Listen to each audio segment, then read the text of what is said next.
Hello guys, welcome to our channel. आज हम class 11th के फिजिक्स का chapter number 4 law of motion का एग्जाम्पल नंबर 4.3 करने जा रहे हैं। लेट रीड द क्वेश्चन के अंदर हमें कहा गया है a motion of the particle of mass m is describe by y is equals to ut plus half gt square.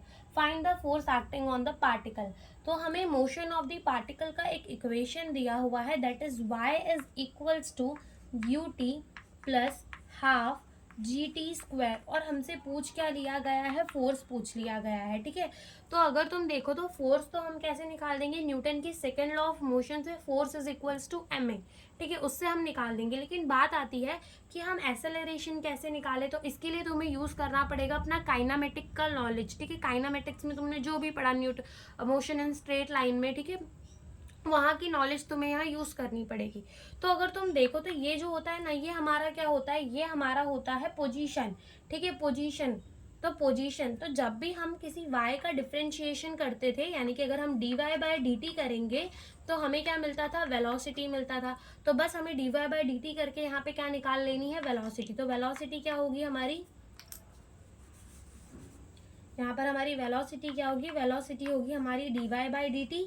ठीक है, तो यहाँ पर हम dy बाय dt करते हैं, तो देखो अगर ut का डिफ्रेंसिएशन करेंगे तो क्या मिलेगा, u प्लस यहाँ पे पावर 2 है तो 2 क्या हो जाएगी, आगे आ जाएगी, और ये हमारा हाफ g, और ये आ जाएगा t।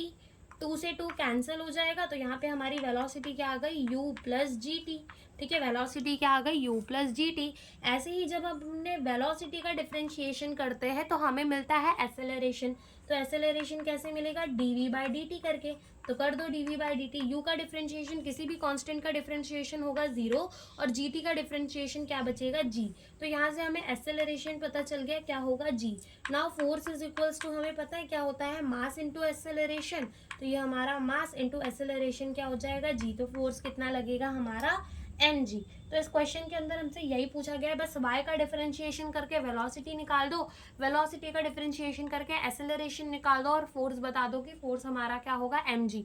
वैसे ये फॉर्मूला तो सभी को याद होगा कि force is equals to m a. बस अगर एग्जाम में ये क्वेश्चन आता है तो ये डेरिवेशन जो है वो करके दिखानी पड़ेगी, तुम्हें लिखना भी पड़ेगा कि differentiation, derivative of y with respect to time give velocity, derivative of velocity with respect to time give acceleration। ऐसे लिख लिख कर वहां पर तुम्हें करना पड़ेगा। ठीक है, तो यह वाला क्वेश्चन हमारा यही होता है खत्म। Thank you for watching the video.